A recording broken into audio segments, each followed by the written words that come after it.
Now we demonstrate exercises for strengthening your muscles and enhancing your residual limb mobility. My name is Christoph Eckermann. I'm a physiotherapist at Ottobock in the Competence Centre in Duderstadt. My name is Feridun Aksit. My leg was amputated above the knee 40 years ago because of a traffic accident. Back then, therapy didn't focus on strengthening muscles, but this is very important. This is exactly why we're going to demonstrate exercises that you can do while you're still in hospital. Place your hand on the residual limb while raising it upwards.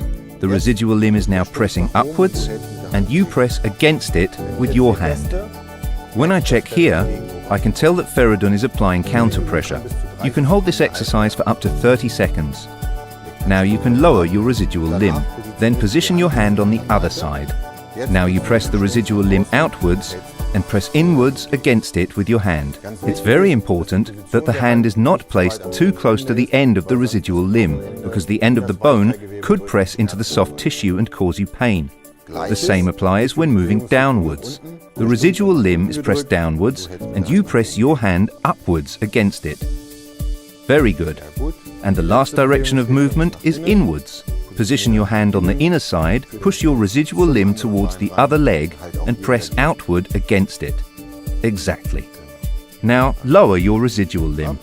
You can do all these exercises for up to 30 seconds and you should repeat them up to 3 times a day. The towel exercise is another strengthening exercise.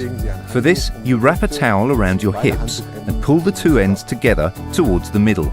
At the same time, press both thighs outwards and maintain the tension. If you feel strong enough, you can also lift your non-amputated leg. Now you have tension in the hip abductors, the lateral thigh muscles, the abdominal muscles, and the lateral trunk muscles. These muscles are extremely important for achieving a smooth physiological gait pattern with the prosthesis. Very good, Feridun. You can lower your limbs now. You can hold this exercise for up to 30 seconds and repeat it 3 times. And if you do this exercise every day, you'll soon see the results. Finally, we want to show you the cushion exercise. The cushion exercise strengthens the inside of your thighs. Position a wedge cushion between your thighs, press both thighs together and maintain the tension. Alternatively, you can also use a cushion from your hospital bed.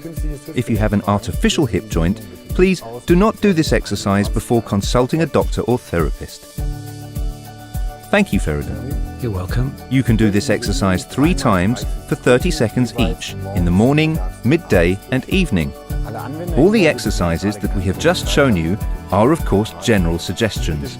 Please discuss them with your doctor, physiotherapist or hospital personnel, as they can best assess your individual situation.